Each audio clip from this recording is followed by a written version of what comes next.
Ẹ káàbọ̀ sórí ètò Lady K Ìfẹ́ Olúwa. The baby of Oduduwa nation. Spokesman Baba Tinubu ti dágòbè sílẹ̀. Spokesman Baba Bola Tinubu. Ó ti fọ́gbà yógo àṣírí Nàìjíríà tú o. Ẹ̀sìn pọ̀. Ẹ wo bí Spokesman Baba Tinubu bó ṣe fẹ́ di ọlá síta. Ló bá yìnbọn bu òkú ọ̀rọ̀. Làṣírí bá tún ní íńtánẹ́ẹ̀tì fẹ́ gbaná. Ó ṣàǹjú fídíò lọ́tún lọ́sì kí ló ṣẹlẹ̀. Mo ṣẹ̀wá aráyè lèmi náà bá wò pé ó tó kí íńtánẹ́ẹ̀tì gbaná. Kí ni Baba Tinubu wò? Tí Spokesman Baba Tinubu tó wà lọ́mùgbẹ́lẹ̀ lórí interview àgbáyé. Ọlọ́run máa ṣàánú wa. Ṣé rí àwọn irọ́ tẹ̀ pa ní Nàìjíríà? Àwọn irọ́ tí ò lè bò. Táwọn bàbá wa ń pa wọ̀nyí, ẹ̀sìn ni wọ́n fira wọ́n ṣe. Eléyìí ò sọ̀rọ̀ wípé Lady K fi wọ́n ṣe yẹ̀yẹ́. Eléyìí ò sọ̀rọ̀ wípé Lady K fi wọ́n ṣẹ̀sìn. Ṣẹ́yìn tó ṣẹlẹ̀ yájọ máa gbọ́ ni. Ẹ̀yin yẹ́yìn bàbá, Ọlọ́run tóbi lọ́ba. Ẹ̀sìn àgbáyé ní Spokesman Baba Tinubu fi Baba Tinubu ṣe. Àṣírí bá tú ló bá di yẹn pẹpẹ skátàskátà. Nígbà tí wọ́n ju question lù wípé kí ló dé tẹ jẹ́ kó bọ́ọ̀bù Nàìjíríà. Nàìjíríà ò ní value mọ́ o. Ẹ jẹ́ ká sòótọ́, ẹ jẹ́ máa lọ lé. Ó yá kárelé ilé là ń lọ, àgbẹ̀ kó roko kó gbàgbé ilé. Ẹ jẹ́ kárelé o ọmọ Yorùbá, ilé là ń lọ. Àgbẹ̀ kan kó roko kó gbàgbé ilé. Ẹ já lọ lé. Ẹ̀yin mọ́mì mi, ẹ̀yin dádì mi, mò ń ṣe sales lọ́wọ́. Ìtúnu àwẹ̀ sales. Aṣọ ti wálẹ̀ bàjẹ́ lọ́wọ́ ìbáyìí. Sales ni o. Mò ń ṣe sales lọ́wọ́, ẹ wá ra aṣọ ìtúnu àwẹ̀. Sales ni mò ń ṣe lọ́wọ́ báyìí. Gbogbo ẹ̀yin tẹ́ wà l'Amẹ́ríkà tẹ́ bá ti ra aṣọ. Àwọn ẹnìtì tẹ́ bá rà. Ìbájá African food náà ni. Ẹ ní sanwó shipping. Ẹnìtì tẹ́ bá rà lọ́dọ̀ Lady K. Ẹ ní sanwó shipping. Ìyẹn kọ́ la fi ṣe sales o. Gẹ́gẹ́ bẹ́ẹ̀ ti ṣe mọ̀ pé bá ṣe máa ń ṣe yẹn tẹ́lẹ̀ nìyẹn. But sales tó ń lọ lọ́wọ́ sí ìdínwó owó aṣọ. Owó aṣọ ti dínwó. Owó tó yẹ kẹ́ fi ra aṣọ ẹyọ kan tẹ́lẹ̀. Nísìn ẹ fi ra aṣọ, ẹ tún fi ra èlùbọ́. Owó tó yẹ kẹ́ fi ra aṣọ ẹyọ kan, ẹ ra aṣọ ẹ rẹja. Owó tó yẹ kẹ́ fi ra aṣọ ẹyọ kan, ẹ ra ohun tẹ́ bá fẹ́ fi ṣe irun níbẹ̀. Owó aṣọ ti wálẹ̀ nísìn. Gbogbo ẹ̀yin tẹ́ fẹ́ ṣe birthday. Tí birthday yín wà níwájú, àbí ìnáwó wà níwájú, opportunity lélẹ́yìí. Ẹ tètè wá ra aṣọ sales lẹ́sìn. Sales mi ò ṣe kò gbà kó lọ́lẹ̀ kó dowó. Aṣọ $100 ó ti já wálẹ̀ sí $60. Ẹ wo iye owó tó já bẹ̀, $40 lọ́nà. $40 yẹn ó ra èlùbọ́ o, 4.5 kg o. $40 yẹn ó ra èlùbọ́ 4.5 kg. Bẹ́ẹ̀ dẹ̀ fẹ́ fi gbogbo ẹ̀rẹ̀ èlùbọ́, ẹ lè ra èlùbọ́ 2 kg. Ẹ ra sẹ̀bọ̀ 2 kg bẹ̀ ṣe rí pé ti wọṣọ ọdún ẹ ti gẹwọ́ ọdún. Ẹ jẹ́ padà sórí ọ̀rọ̀ location 419. Ẹ sì pọ̀. Àràbà ríbi tí Ẹlẹ́dùmarè. Ẹ̀yin yẹ́yìn bàbá. Ẹ sì pọ̀ fún Nàìjíríà. Nàìjíríà ṣẹ̀sìn. Yorùbá nation ṣẹ̀sìn o. Nàìjíríà ṣe ẹ̀sìn. Tẹ́ bá ti lẹ́ẹ̀dì fún wa lórílẹ̀-èdè wa. Odùduwà nation wa. Bẹ́ẹ̀ ṣe mọ́ ṣẹ̀sìn àgbáyé nìyẹn. Ẹ ṣẹ̀sìn àgbáyé wọ sínágọ́gù ní èyí ṣépè. Ẹ jájọ gbọ́ bí wọ́n ṣe ṣẹ̀sìn Awórò. Ìròyìn ayọ̀ lélẹ́yìí. Spokesman Baba Tinubu, Spokesman wọ́n yẹn gùdù gan o. Ó gùdù gan o. Ó dẹ̀ mú lámbà lẹ̀. Lámbà tó fi fìyà jẹ wá Nàìjíríà. Ó dẹ̀ múlẹ̀ níwájú àjọ àgbáyé.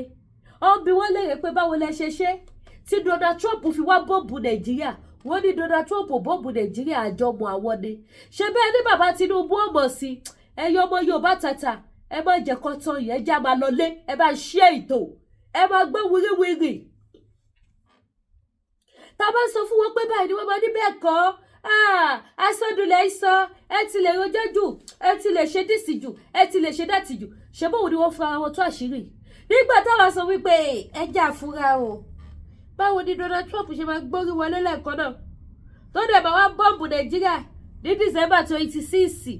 Tó ń kó àwọn ọmọ ogun wọlé. Kí ló fẹ́ ṣẹlẹ̀ ń location náà? wọ́n ní rádìí o bàbá Tinubu ọmọ sí ó wá gbèjà kírísítẹ́nì ni ẹ wá gbọ́ wọ́n lájọmọ àwọn àtàwọn olórí Nàìjíríà náà géèmù lọ gbá fún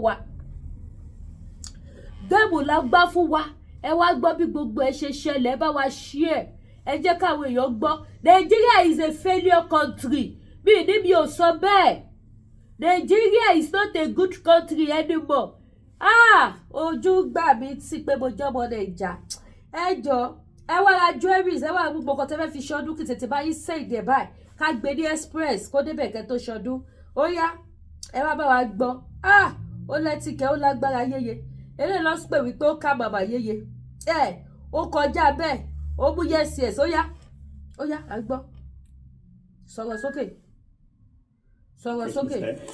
The United States government did not bomb our country. The decision by the U.S. government was anchored on the intelligence sharing between Nigeria and the United States. So why did you just let Donald Trump and the United States bomb your country on Christmas Day? The United States government did not bomb our country. The decision by the U.S. government was anchored on the intelligence sharing between Nigeria and the United States and the agreement on the operation. So Donald Trump didn't bomb Nigeria at his own whim? No. The U.S. Secretary of State, Marco Rubio, called on Foreign Affairs Minister when the decision was made that was the time to strike, and the Foreign Affairs Minister got in touch with the President. So this was a joint operation, you're saying? Yes, it was a joint operation. On the Nigerian... What I don't understand is, how can it be a joint operation? Yeah. Donald Trump says that there is a genocide going on against Christians carried out by Muslims with your government turning a blind eye. You've called that narrative a hoax. You said it creates discord in Nigeria. Right. So when Donald Trump says he's bombing Nigeria to protect Christians from a genocide, is he lying?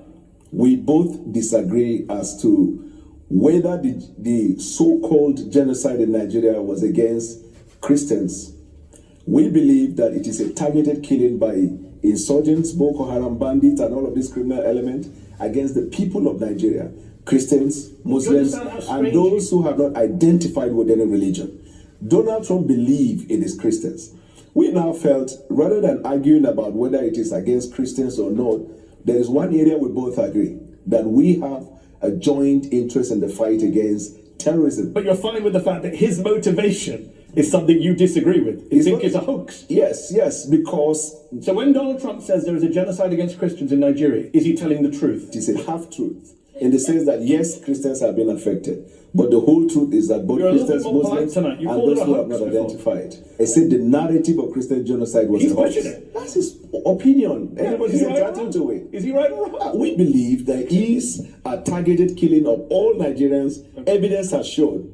And that is where we are focused on fighting terrorism. So let's talk about the terrorism. Right. Trump claimed he targeted, quote, ISIS terrorist scum. Right. And every camp got decimated. But a lot of investigative reporting on the ground shows that few, if any, combatants were killed. Some bombs landed in empty fields. A local leader in one of the districts said, the same militants we knew are still there, loitering around our communities. No, there were killings of terrorists. That's not what local leaders So I can call local television that testified. Arise News did, Channels Television did. Okay. So there was the killing of you're not on the terrorists ground, with respect. No, Al-Haji Bunu, who is a traditional ruler on the district, says, we saw no dead bodies, even where the bombs fell. Those are his words. No, because the bomb didn't fall in the town. It was at the camp, that enclave, where they gathered. Are you okay with having the Americans bomb Nigerian people's homes? I'm not aware of that one. You're not aware of Moriniku Saka, who said, I began to scream for help. I had to crawl my way out of the room. The missile tore through her apartment building, according to the Washington Post. How about Musa Soliu? I was in my room. I was buried under the ruins. I don't know how to restart my life. My belongings are destroyed. Houses were not destroyed. Are you telling us that Nigerian citizens are lying about being bombed by the US? I am saying that the military operation that was conducted on that day was targeted as terrorists, and we hit them. You have a history of not hitting terrorists and hitting civilians. You know that, right? Well, on December 21st, the Nigerian Air Force said that they handed over compensation to people who were hit in an accidental airstrike on Christmas Day 2024. Do you just bomb every Christmas? When and when? Christmas Day 2024 and Christmas Day 2025. I dispute that fact. We'll take it up with the Nigerian Air Force. Let me ask you this. Since President Tinubu came to office in 2023, the situation has worsened in your country. You have a mixture of militant groups, you have bandits, you have clashes between herders and farmers. We also have Nigeria is now... of foreign interest in Nigeria. Nigeria is now the 5th deadliest country in the world. Are you proud of that record? I acknowledge the fact that we have insecurity in Nigeria, and until the hoax narrative of the Christian genocide, then we began to see back-to-back attack in Nigeria. We had for the first 2 years of the president's administration a substantial peace in Nigeria. Actually, the number of deaths went up on the president's watch. After this incident of the Christian genocide. And by the way, When did that begin? there is no country of the world today that is free from insecurity. No, I There are agree. parts of London That's why- here, that's why you I'm can't go asking- in the evening. That's okay, but Ah.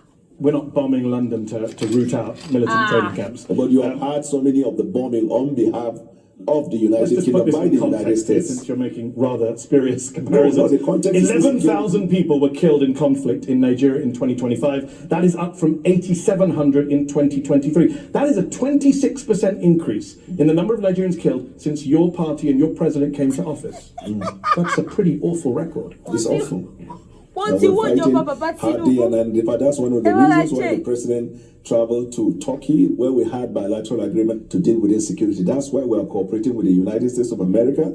That's why we are cooperating with any country of the world. The reason is because since 9/11, terrorism is a global phenomenon. Agreed. And so every country is involved in it. But it's getting worse in Nigeria, that's the problem. I can't say it is getting You worse. just agreed with me when I gave you the numbers. No, I said- 8,700 killed in 2023, Right. 11,000 killed in 2025. That's getting worse. How many people were killed in the United States last year? In conflict-related violence. So Probably this is not one. a conflict. This is an act of terrorism. Okay. So how many people were This is- killed in this the is United part States in of- excuse me, terrorism? sir. Was it This 11,000? this is part of what Donald Trump many years ago in his first time classified the Western media as what fake news. The reason is because context matter. This is not Western No, media. you right? are well This is aware. not Western media. Yes, I understand, but this you is are- the Armed Conflict Location and Event Data, ACT, No. the most respected group When that you- counts conflict-related violence around Let the me world. ask you, where there is a terrorist I can also attack, give you know another that an armed source. conflict? I mean, National Human Rights Commission. This is a Nigerian group. 2,266 people were killed by bandits or insurgents in the first half of 2025. That's more than were killed in all of 2024. You are failing. Amnesty International says you are failing at security. The numbers don't lie. It's Why did Baba unfortunate, Tinubu and as a say? government, And it's getting worse. working day and night. And it's to getting deal with worse. that situation. I don't agree to the fact that it's getting How worse. can it not get worse if more people die in 1 year than the previous year? Context matters. What's the context? The context is not getting worse. What? Yes. The context is not getting worse. The context is that it is not getting worse because you see, this is a water, right? Okay. If you have the water half, you could say half glass filled or half empty. Yeah. Isn't it right? Yeah. So the Western media always see Nigeria, Africa, and some of the activities in Africa as half empty. Excuse me. But we see it as half full because when we look at it, and when I say context matter, before the president took the oath of office, we knew the situation in Nigeria. And you made it worse. When he made the decision to take bold step to put Nigeria in better trajectory, we were well aware of the fact that it was going to incense lots of people. Okay. We are also You aware. made your point. I get the glass half full. I get the context. I also understand basic mathematics. Let me ask you this. President Tinubu only declared a national emergency in November of 2025, brought in a raft of policy changes after Trump declared your country to be a country of particular concern for failing to deal with the threat of Christians. Does your government only spring into action when it is internationally shamed into doing so? Unfortunately for you, 6 months before that, we arrested the leaders of Lakurawa and Boko Haram. Some months before that, we killed a certain number of terrorists that the U.S. government, State Department, commended Nigeria. The Why- U.S. you only brought in a national the U.S. emergency? Embassy celebrated the fact of the exploits of Nigeria before Donald Trump said that. But again, he shamed you and you declared a national emergency. You didn't do it before he shamed We you. declared the national emergency 6 months before Donald Trump's statement. That's not true. Ooh! President Within of November of Nigeria- 2025. No. Much earlier, around I think April or May, the president declared national emergency on insecurity. Okay. But the actual national emergency was in November. How can it be Let's actual? talk about, people can look this up. Let's talk about kidnappings. Yeah. The world remembers Chibok in 2014, Right. when 276 schoolgirls were taken by Right. the militant group Boko Haram. Very little has changed, unfortunately, in Nigeria. Just last November, 250 students and staff were kidnapped from St. Mary's Catholic School in Niger State. 2 years into Tinubu's presidency, Nigerian research firm SBM Intelligence said, and I quote, Nigeria's kidnap for ransom crisis has consolidated into a structured, profit-seeking industry. That's embarrassing for your country that you have a kidnapping Yes, industry. I agree with the fact that the insecurity associated with kidnapping has now become a crisis economy.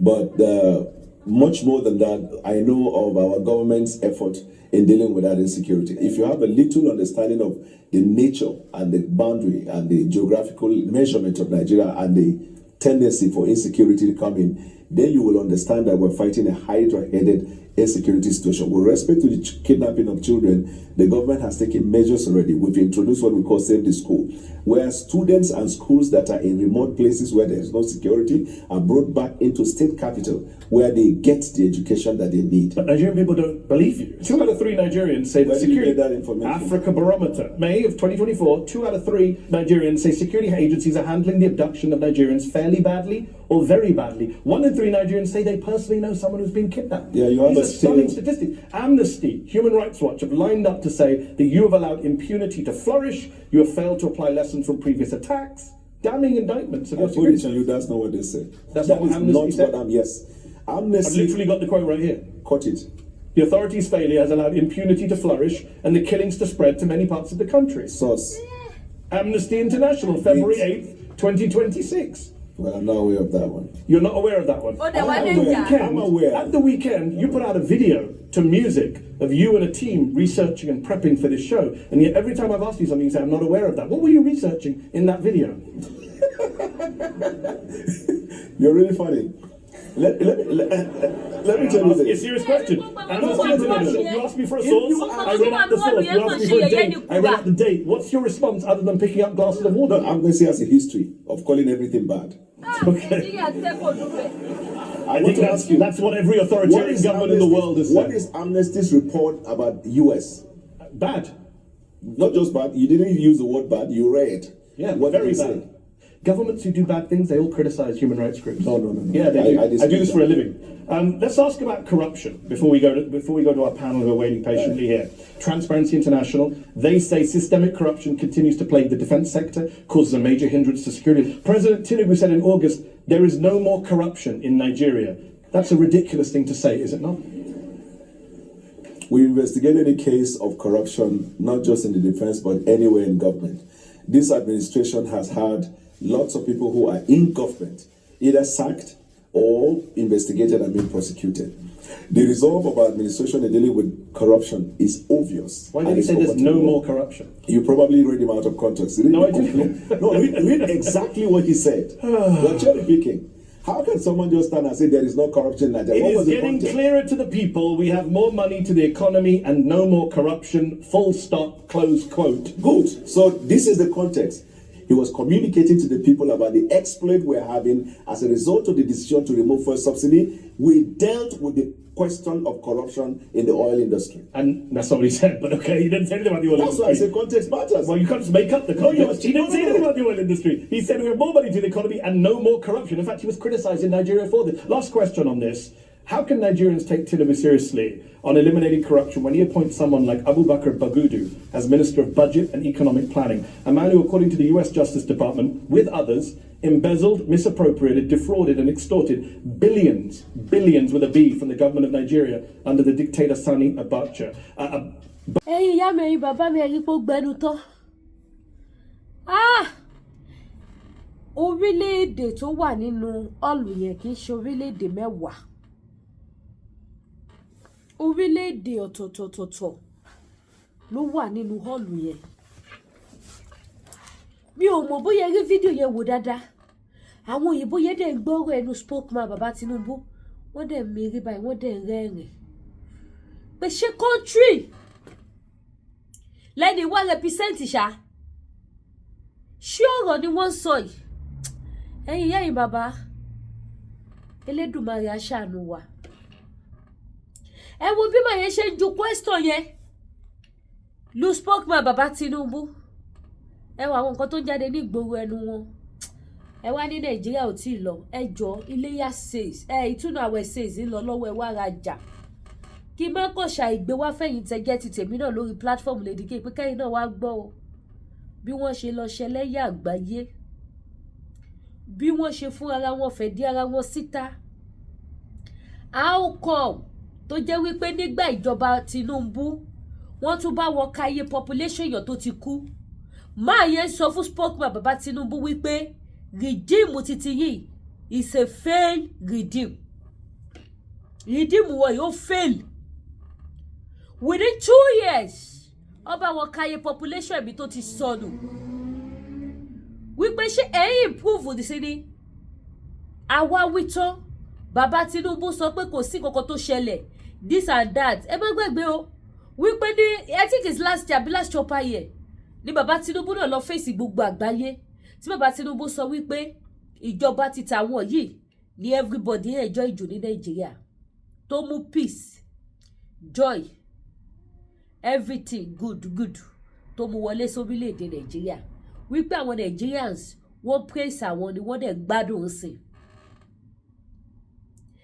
Bóyá wọ́n ti gbàgbé wípé gbogbo ayé ló wo nǹkan tó ṣẹlẹ̀ sí wa nílùú Nàìjíríà, tí wọ́n máa fi lọ mú àwọn irọ́ wọn yẹn lójú pálí, àwọn irọ́ kàbìtìkàbìtì tí ò ní bá wọn wáyé jọ mí tó máa fi ju àwọn lámbà irọ́ yẹn sílẹ̀. I don't understand. Now ẹwẹ́nu lẹ ẹwẹ́nu ọkọ́, ẹ wo bí Ọlọ́run ṣe fi wọ́n ṣe ẹlẹ́yà ìta gbangba. Àbí Lady K ló tún gbé yín lọ ṣe interview. Ẹ̀yin ọmọ Yorùbá tàtà, àníjọ́ kan máa jẹ́ ìjọ́ kan, Yorùbá nation máa dúró. Ìjọ́ kan máa jẹ́ ìjọ́ kan, amọ̀nà máa dé, àwa gbà wá nínú ìyà. Láìpẹ́ láì jìnnà dẹni. Nísìn gbogbo àgbáyé ti mọ orúkọ tó ṣẹlẹ̀ Nàìjíríà. Wọ́n ti mọ bọ́rọ̀ Nàìjíríà ṣe jẹ́. Wọ́n ti mọ orú ìlú, irú orin tó ń kọ nílùú Nàìjíríà. Wọ́n ti mọ. Àwọn feel pé gbogbo táwọn ń ṣe kò ní hàn síta. That is why tó jẹ́ pé wọn ò kí ń fẹ́ kó post àwọn nǹkan míì tó ṣẹlẹ̀ nílùú Nàìjíríà yẹn. Ọmọ fẹ́ dáwọ́ gbogbo ẹ̀ ní. Káwọn èèyàn má mọ̀, nítorí ẹ̀sìn àgbáyé tó máa ṣe. Ẹwà ayé lóde tó bá, ó dá mi lójú pé tó bá bí gbogbo àjọ àgbáyé lérè sí wípé tó ẹkọ̀ wò wọ́n ṣe láàánú o. Country tó ń pè ní Nàìjíríà yẹn kí lẹ lè ṣe sí? Kí lẹ feel pé kó ṣẹlẹ̀ bẹ́ẹ̀? Ṣé kí Tinubu kó jẹ president lẹ́ẹ̀kejì? Gbogbo international àjọ àgbáyé máa sọ wípé no. Because wọ́n ti rí wípé tẹ́nà ti bàbá yìí ó lágbára. Kí sì ṣe fọ́ọ̀tì bàbá Tinubu o. Àwọn tí wọn ò fẹ́ kí ìjọba yẹn kó ṣe fún bàbá Tinubu, àwọn ló ń ṣiṣẹ́ yìí. Àwọn tí wọn ò fẹ́ kí bàbá Tinubu ráyọ̀ lórí ètò ìṣèjọba yìí, àwọn ló ń ṣe gbogbo nǹkan tó ń ṣẹlẹ̀ yìí. Ara ohun tá a ṣe sọ wípé kí bàbá Tinubu padà wá sílé nìyẹn. Ẹ jẹ́ kí orílẹ̀-èdè Oòduà ẹ jẹ́ adádúró. Ẹ wá dilé mú bàbá, ẹ wá build ilé yín tó ti wó. Ẹ wá build ilé yín tí Fúlàní ti sọ ìwò sí gbogbo ẹ̀ tí ò wúlò mọ́. Ẹ wá build orílẹ̀-èdè Yorùbá yín padà. Ẹ̀yin mọ́mì mi, ẹ̀yin dádì mi, ẹ rí pé mo busy. Àwọn ọjà táwọn èèyàn order fún ni mo fẹ́ máa pack. Ẹ wo, ẹ wá rajà, mo ṣe sales lọ́wọ́ títí dórí jewelry. Ṣẹ́rí mo láwọn jewelry kan bẹ̀ yẹn. Èmi gan ṣẹ̀ṣẹ̀ lọ kọ́ wọn sí ni mo wò pé àwọn jewelry wà níbí báyìí. Inú àwọn carton tí mo kó wọn sí. Ọlá pé mi ò ní bí kíní tí máa fi tò wọ́n dáadáa. Space wà but àwọn kíní shelf yẹn tí mo ní kò tó. Ẹ wá ra jewelries. Ẹ pè mí ká jọ ṣe video call. Àwọn jewelry tẹ máa fi ṣọdún. Àwọn jewelry tó jẹ́ pé 3 years 4 years kò ní dúdú. Tẹ bá gbọ́ wípé ó jìnnà sí gold. Àbí bọ́lá ṣe máa ń pa owó yẹn. Ó súnmọ́ gold, yeah, ó súnmọ́ gold ní kí ṣe pé ó jìnnà. Ó súnmọ́ gold, ó jìnnà sí panda. Yes, mo get ẹ. Ẹ má bínú. Ó súnmọ́ gold, ó jìnnà sí panda. Òun làwọn jewelries mi. Àwọn tó ń ra jewelries lọ́wọ́ mi, wọ́n mọ̀ nǹkan tí mo sọ. Gbogbo ẹ̀yin mọ́mì mi tẹ wá UK, ọdún ti dé. Ẹ ní wọ́wọ́ tí ẹ wá rajà ọdún. Ẹ̀yin ti America, ẹ̀yin ti Canada, ẹ̀yin ti Germany, káàkiri bẹ́ẹ̀ bẹ́ẹ̀. Ẹ wá rajà ọdún. Ẹ tètè place order yín kí lè tètè bá yín send ẹ̀. Anything tẹ bá fẹ́, bá dẹ̀ jẹ́ body cream náà ni.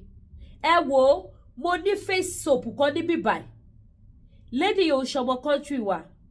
Ó sì wá sí ṣọ́ọ̀bù mi ní èní March 7. Ó wá fún mi ní ròyìn ayọ̀ nípa face soap yẹn, jẹ́ kí n fi hàn yín. Ṣé bí lady yẹn? Ọlọ́lọ́mọ ohun tó dàpá. Òun nìyí. Ṣé gbẹ̀yàn kan bó ṣe tánú face soap yẹn? Òun ló ra ẹyọ kan yẹn. Face soap yìí. Tẹ́ bá gbọ́ wípé ó confirm gidi. The lady was so happy láti wá fi hàn mí. Ó tún wá face cream tó máa lò sí. Òun ló wá sí my lady. Ló jẹ́ kí mọ̀ pé soap tẹ́ wò lọ bí face soap yìí. Gbogbo ẹ̀yin tẹ́ bá ní black spots. Ẹ call for this soap.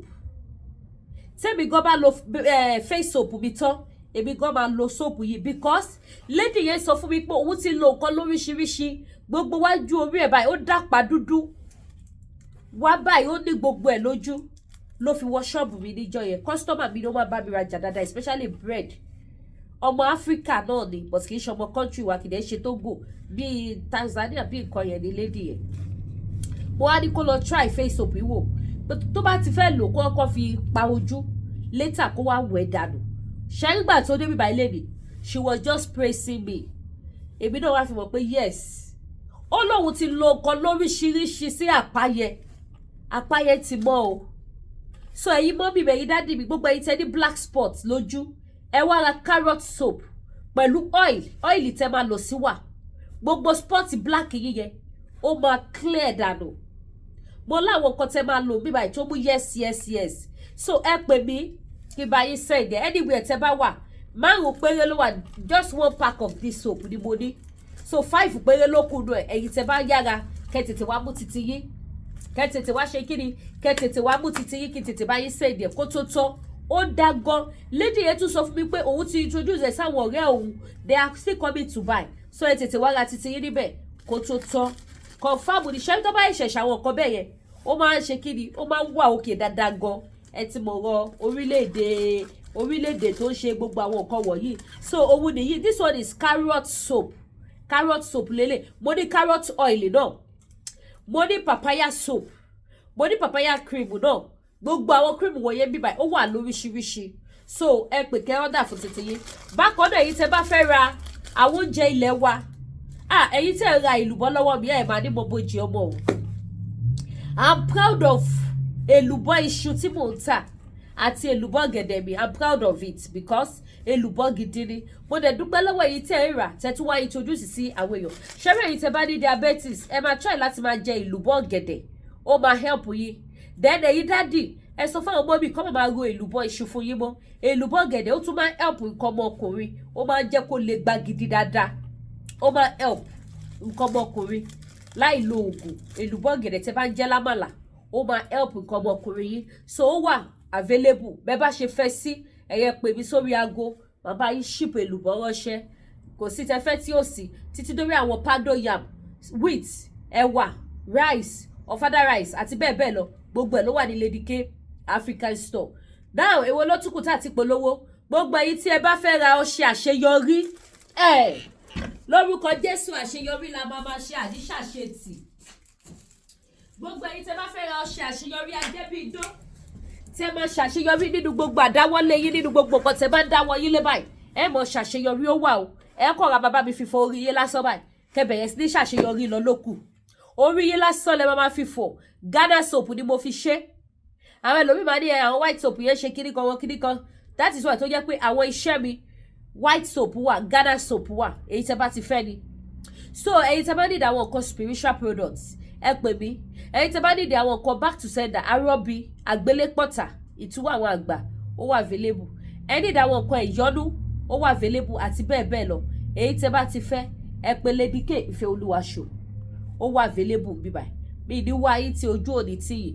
Èwo ló tún kù ẹ̀yin tẹ́ bá fẹ́ mu Milo ó wà bí ẹ̀yin tẹ́ bá need Maggi onga ó wà bí Maggi no chicken ó wà ẹja gbígbẹ ó wà ẹ̀yin tẹ́ need àwọn fancy cap àwọn káàpù tó fine dáadáa ó wà àwọn nǹkan tẹ́ lè fi ṣerun àti bẹ́ẹ̀ bẹ́ẹ̀ lọ gbogbo ẹ̀ ló wà ní Lady K African store ẹ̀yẹ́ ṣáà ti pè mí ẹ rí gbogbo tẹ́ bá ti fẹ́ àtàwọn aṣọ ó wà available ẹ̀dẹ̀ máa ń gbàgbé sales lọ lọ́wọ́ lórí àwọn aṣọ tẹ́ bá rí ẹ̀rí pàwọn aṣọ yẹn ti fà because mo ń ṣe sales àwọn èèyàn dẹ̀ mọ iye táwọn ra tẹ́lẹ̀ wọ́n mọ iye táwọn ra ń sè so ẹ tètè wá ra titi yín ẹ tètè wá mú titi yín kì í ṣe kí sales wá lọ tán ká máa ní Lady K àwọn aṣọ tó ń ta fún sales yẹn kan máa sọ fún yín pé ó ti tán ni o kó má di pé èmi tí mo ti máa bẹ̀rẹ̀ ajá tẹ́lẹ̀ ò jẹ́ kí n rí sales rà sọ́mọ́ bẹ̀yìn mọ́mì mi ẹ wá ra ọjà yín dẹ́dẹ́ yìí tẹ́ bá nídìí epo pupa òróró ẹni the ginger apps gbogbo nìṣe the ginger apps gbogbo ẹ̀ ló wà ní Lady K African store